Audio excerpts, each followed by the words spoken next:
We welcome Doug Jacobs. Doug is technical advisor for cannabis customers at Grodan.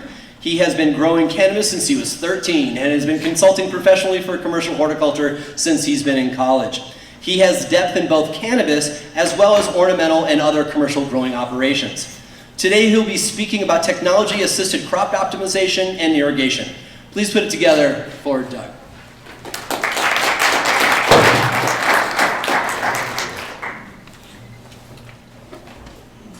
Hi, my name is Doug Jacobs. I am the technical advisor for Grodan, and today we are going to talk about what is precision growing. What are the important things you need to measure as growers? What is plant steering? And how to create an irrigation strategy. So first things first, what is precision growing? Simply put, precision growing is growing more with less. Less water, less nutrients, less labor, with the goal of increasing yield, potency, flavor, while reducing the use of labor, water, nutrients, and increasing your profitability, but also becoming more sustainable as growers, reducing the amount of runoff we put into the environment, and reducing the amount of natural resources we consume. Precision growing is an integrated approach that takes into account the genetic that you're growing, the climate that you have, and root zone management. And root zone management is basically influencing the root zone of the crop in order to steer it in a certain direction to optimize growth. So as growers, what can we control? We control our canopy environment, the temperature, leaf temperature, humidity, CO2, light intensity. In the root zone, we can select substrate, and that substrate determines the availability of nutrients, the air to water ratio, the electrical conductivity, so what nutrients we apply, the quality of them, and how they're available to the plant. So first things first, what do we need to measure as growers in order to optimize growth? So obviously climate conditions are important, but it's not just the minimum or maximum of the day, it's the actual trends. So seeing how the climate reacts to lights coming on, the plants uptaking and transpiring, and so it's important to select a system that allows you to see these trends over the course of the day. So you can avoid any spikes that happen when you're transitioning from night to day or day to night. Within the root zone, it's important to know the amount of runoff your substrate is putting off, but also what is the water content, the EC, and the temperature of your root zone. Crop registration. So crop registration is probably the most underutilized tool in cannabis. Measuring plant height is a really important measure. Is my plant developing on time? Am I creating the right structure? Is there something preventing it from growing the same way it was growing the last time? Looking at leaf color, allows you to see, is my plant in balance? Is it getting enough nutrition? Is there disease affecting it? Stem color, again, it tells you, is the plant in stress? Is it supposed to be purple? Or is it under stress? Is there a bug attacking it? Is there a disease? Stem diameter. Stem diameter can be used to track the rate of growth of the plant. And again, if you can compare it to previous crops, you can catch a problem before it really affects the whole crop. Flower development, measuring diameter, flower initiation, when it first puts flowers out, how those flowers develop over the cycle, can really tell you, well, am I doing something wrong? Has there been a problem? So it really is helpful. So plant steering 101. So once you're able to control your climate and irrigation, you have baseline measurements to compare from previous crops. You can start using irrigation and climate as a tool to steer plant growth in a desired direction that you want. So vegetative growth.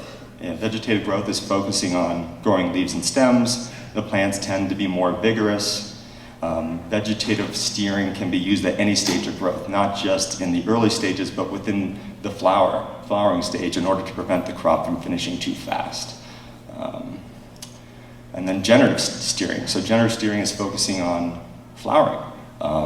It sends the signal to the plant that it needs to reproduce, puts all of its energy into the flowers, can be used to make small, compact plants It can be used to slow down the growth of mothers if you don't want them to stretch and grow too quickly. Steering can be used to increase yield, potency, bag appeal by decreasing internodal spacing. So obviously switching your lights to 12-12 initiates flower, but you can also steer the crop through climate. So having overall higher temperatures is more vegetative, while having overall lower temperatures is more generative, mimicking the natural seasonal changes the plant would experience in its environment. Differences between day and nighttime temperature. Having smaller decreases between night and day temperature tends to be more vegetative, while having very large and increasing differences between night and day temp tends to be more generative. Changes in temperature, so having very gradual changes in temperature between night and day tends to be more vegetative, while having very fast and quick changes is more generative, puts a lot of stress on the plant. Humidity, so having, well, this slide's wrong, but having a higher humidity in veg tends to make the plant more active, while having a lower humidity in flower makes it more generative.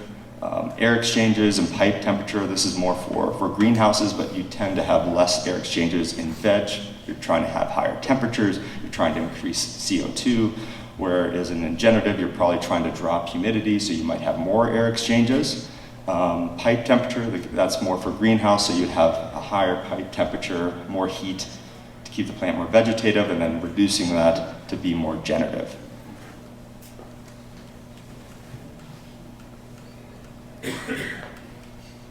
It's a weird slide. There we go. Plant steering with irrigation.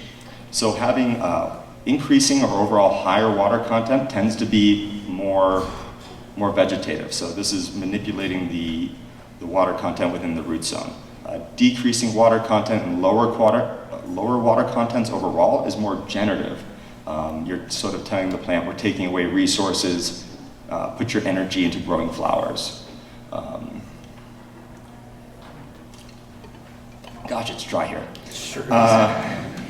So water content decreases overnight, and manipulating when do you start and stop irrigation. So having smaller decreases overnight, or irrigating earlier in the day and irrigating up to the end of the day is more vegetative. You're applying more water to their plant. Bigger drybacks overnight, or starting irrigation later and ending earlier is more generative. You're taking away resources from the plant, you're drying back harder, you're stressing it out, so you're making it more generative. Irrigation frequency, so high frequency of irrigation. Think of an aeroponic system. The more time I can apply irrigations, the faster I can get that plant to grow. Where conversely, once I start taking away irrigations and I make it less frequent, I'm sending the signal to the plant, hey, you have less resources. Put your energy into reproducing. It's more generative. EC, so substrate ECs and dripper ECs tend to be lower in veg and higher in flower. You're providing the food that the plant needs to grow and produce flowers and resin. Substrate temperatures. Having higher substrate temperatures, again, are making the plant more active, they're uptaking more water, and in generative stage, you're probably trying to slow that plant down, decreasing the substrate temperature. So once you know this, we can start creating an irrigation strategy designed around what you're trying to accomplish at what stage of growth. But the first thing you have to do before creating an irrigation strategy, you have to select a substrate and understand how that substrate performs. The density of the substrate will affect the water holding capacity, dryback speed, how EC is refreshed and held in the substrate. Fiber orientation and particle size will influence the irrigation capacity of the growing media. Vertical fibers tend to be more free draining, more vegetative. Horizontal fibers tend to hold more water and are more generative.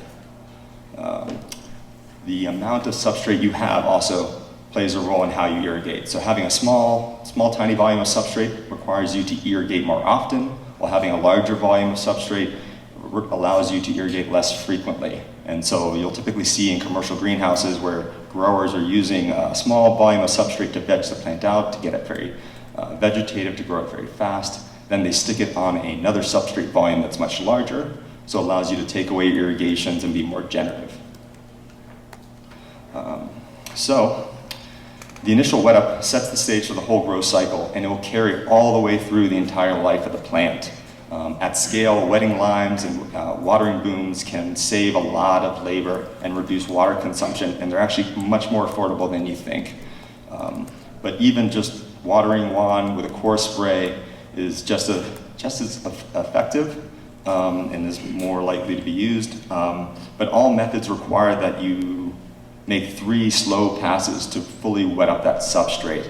And with some larger substrate volumes, you have to do more than 3 times. A pH-adjusted nutrient solution is required from the start, especially with rock wool, because rock wool has no nutrient in it. So we recommend that you condition your rock wool with a 1.5 EC just for cuttings, and going up from there. Using no nutrient or a low strength solution at the start will create weak and soft plants and carry all the way through the growth cycle. So after you do the initial wet up, it's important to check the weights of your substrate to ensure that they're fully saturated. Tray weights should be recorded after initial saturation and after cuttings are placed. Regular measurements should be taken of those trays to determine when to apply the first irrigations. Same goes for block weights. After you wet up that block, you need to test a couple of those blocks to ensure that they're all been wet up correctly and they're all the same. You probably want to check to see between batches if they're all wetting up the same, because if you have one batch that holds less water or more water, it's going to change the way you irrigate the first time. Depending on environment and genetic, you should wait until the tray or the block reaches about 30 to 50% less the initial weight before applying the first irrigation. So hand watering and dipping of trays is not a precise way to apply irrigation. The cannabis industry could really benefit from adopting commercial systems for growing plants. Ebb and flow systems are the most commonly used at scale, but NFT systems can also be used to really control the application of water after initial cuttings are placed or in veg. These reduce labor and also allow the crop to be more consistent and uniform, because if you're hand watering, one block may get more water than the other, and then one block will dry out faster than the other, and you'll notice in your canopy, there's that one plant that just fell behind the rest of them. So before talking about irrigation strategy for veg and flower, we're going to discuss rooting in. So picture here is an example of the first 2 drybacks for young tomatoes in blocks. Over a 5-day period, the blocks dry back slowly from a very high water content down to about 20%. This is not typical, but big drybacks like this promote good rooting in, but also can be very generative. They slow the plant growth down. You'll notice if you don't apply water to that plant over the course of a week, it's just going to sit there and not grow. So it's recommended, depending on the substrate and the genetic, to apply more frequent irrigations in the beginning before allowing the substrate to dry back. And if you don't have a water content sensor, if you can't measure it with a sensor itself, you can measure the weight of the block to determine the first time you irrigate.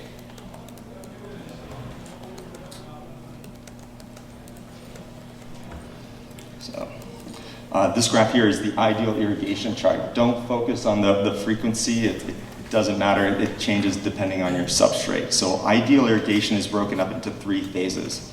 The first phase builds up water content, dilutes the nutrient solution in the substrate, and it's providing new solution for the plant to uptake. The goal is to gradually build up water content to achieve drain on time without channeling, without pushing that water straight through and into drain. In P2, the timing of first drain is important because it keeps the EC in the substrate under control while the plant is working its hardest. Achieving drain too early will not only create channels, but will not allow for proper resaturation of the substrate. It will not re-wet correctly. Getting drain too late spikes the EC when the plant's working its hardest, causing unnecessary stress that affects the plant growth. In P3, we stop irrigation several hours before sunset, lights off, starting to dry back before the end of day. Adjusting this dryback can play a significant role not only in root development, but how you're steering the crop. So general principles to consider when creating an irrigation strategy. First, the golden rule. The golden rule is transpiration before irrigation. You want the plant to actively start uptaking water before you apply that irrigation. Typically, if you have a sensor, you're looking for a 1.5 to 2% dryback before that first irrigation. In P1, typically larger volumes are used in the morning to build up water content and achieve drain on time. Ideally, a 1% dryback or at least a 30-minute rest time is needed between irrigations in order to prevent channeling. In P2, smaller volumes are used to maintain the ideal water content in EC. Typically, you want to achieve a 1 to 2% dryback between each irrigation, but for some varieties that don't like wet feet, you can do a 3 to 4% dryback between each irrigation event. And it hasn't been studied well, but some growers do like to achieve much bigger drybacks within the day in order to be more generative, but it's not recommended to do this early on because it will make it much harder for you to re-wet your growing media. And in P3, stop time has a significant effect on root development and crop steering and should be adjusted carefully throughout the cycle with the goal of steering the crop or steadily increasing drybacks towards the end of cycle to be incredibly generative at the end. Typically, you're achieving 10 to 15% drybacks overnight in veg and early flower, but in late flower, you can achieve 20 to 30% drybacks overnight to increase vegetative steering. And the most important thing is volume of water applied is directly related to the amount of substrate you're feeding. So here's an example of substrate volumes and their irrigation shot sizes. So the volume of substrate determines how much water you're applying. This is true for all types of growing media. 3% shot sizes are more vegetative. So basically you're taking the volume of substrate you have. So if you have a liter of substrate, I'm gonna apply a 30 ml shot every time. If I wanna be more generative, I'll apply a 6% shot or something larger than that. You can adjust these shot sizes, but generally you should stay between 3 to 6% shot size range in order to prevent channeling or underfeeding the substrate. Start and stop times in relation to dryback. Adjusting the start and stop times controls the dryback overnight, plays a significant role in how it's developed. The numbers here are reference. So it's important to know that you don't want to just jump from one of these to the other, and you want to make very small adjustments over several days in order to work the plant into the steering that you're trying to do. And at the end of the cycle, you want to achieve these bigger drybacks towards the end. So in addition to irrigation strategy playing a role in crop steering, it controls the EC in the root zone. So you can actually play with water content EC by adjusting the amount of water applied and its frequency. So short watering events prevent drain, raise water content, and raise EC. It's more vegetative. Long water events creates more drain, it lowers water content, it lowers EC. A high frequency of watering increases the amount of water, it lowers EC, raises water content, is more vegetative. Less frequent waterings decreases the amount of water, it raises the EC in the root zone, it lowers water content, it's more generative. So, measuring drain. It is critically important to measure how much water is applied versus how much drain is achieved on a daily basis. This is a measure of how much water the plant is using, a check on plant health, and ensures irrigation systems are working correctly. It helps to ensure that you're not only overwatering or underwatering. Ideally, this should be used as a measurement every day to create your next day's irrigation strategy. It's also important to know when you achieve the first drain of the day. This will help you prevent channeling in the root zone. Depending on substrate type, you will want to achieve drain 1 to 3 hours after that first irrigation. Achieving drain too early causes channeling and makes it much harder to re-wet that growing media. Drain percentage versus expected radiation for vegetables. So the amount of drain needed depends on climate conditions and how the plants are performing. Under low light conditions and mild climate conditions, less drain is required because the plants are not taking up as much water. Under high light intensity and really hot, humid environments require higher volumes of drain in order to maintain stable water content in EC in the root zone, but it also makes sure to even out any inconsistencies in the plant. So it's like if you have one plant that's higher or lower in water content, achieving drain should allow you to even those out. Using the precision drain volumes listed here, it's not only good for plant growth, but for your bottom line, reducing the amount of nutrient and water that you're sending down the drain. And it's better for the environment. Drain EC is not representative of what's in the substrate. Do not use drain EC or pH as a primary indicator for adjusting EC and pH concentrations at the dripper. Higher EC in the drain is normal, as the drain contains the old nutrients that were held in the substrate. pH of the drain is influenced by the plant's interaction with the nutrient solution and can be used as an indicator of how the plant's performing, but it shouldn't be your deciding factor on how you feed that plant. Really, you need to correlate what's going on in the drain and the root zone and how the plant is actually performing. Substrate EC in relation to into radiation for vegetables. Substrate EC needs to be adjusted based on light and climate as well. Substrate EC can be significantly higher than we think. So you can see in vegetables under low light conditions for tomatoes, you can have an EC as high as 8 in the root zone. It's not uncommon to see 2 to 3 ECs in veg and getting up to 5, 6 plus EC in flour. As we discussed previously, substrate EC can be controlled by manipulating the frequency and volume of the irrigation. In general, EC at the dripper should never be changed more than 0.5 EC per day, and you should never apply just plain water in the middle of a cycle. So now that you have all this information, you can make your own schedule of EC, water content, climate set points throughout the growth cycle.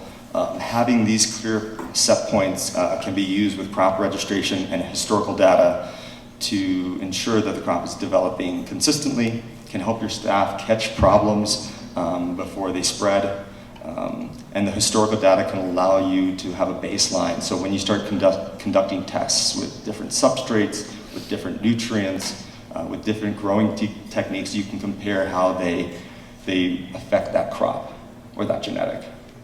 So in summary, precision growing is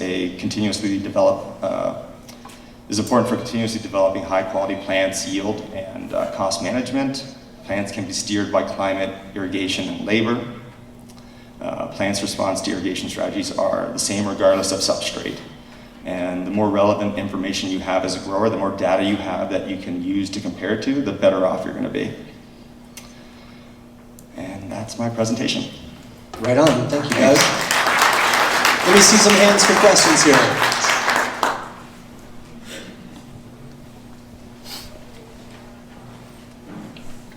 Yes, sir. Well, what's your opinion on no runoff at all?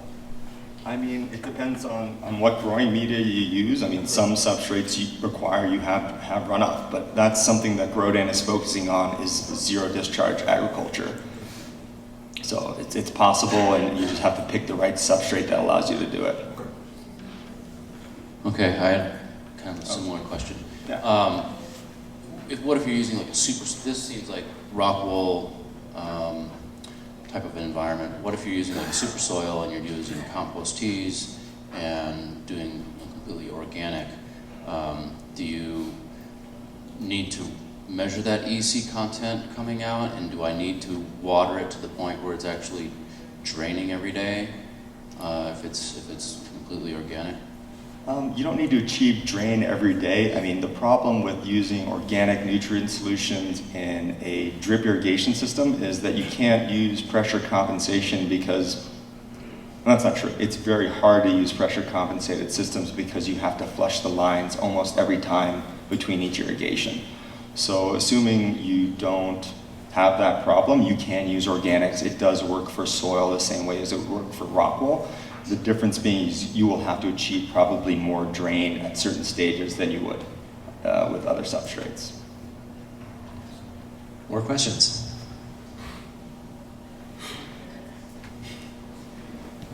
She's not allowed to ask questions. Does she know your stumpers? No. Where's the hand? What flow rate do you recommend irrigating rockwool at, and why? Oh, so for rockwool, we typically recommend a low flow rate, so a ½ gallon per hour or less, in order to prevent channeling, because rockwool is more porous. So if you throw a lot of water really quickly, you will create channels in the growing media and you won't re-wet it correctly. Questions?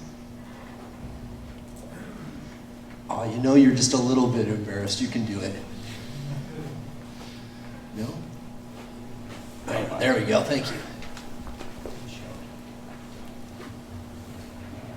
So you asked about, or you suggested doing measurements on a daily basis, you know, like kind of in the morning and the afternoons, I guess, as you do your cycles. Is there any value in increasing the frequency of those measurements during the day?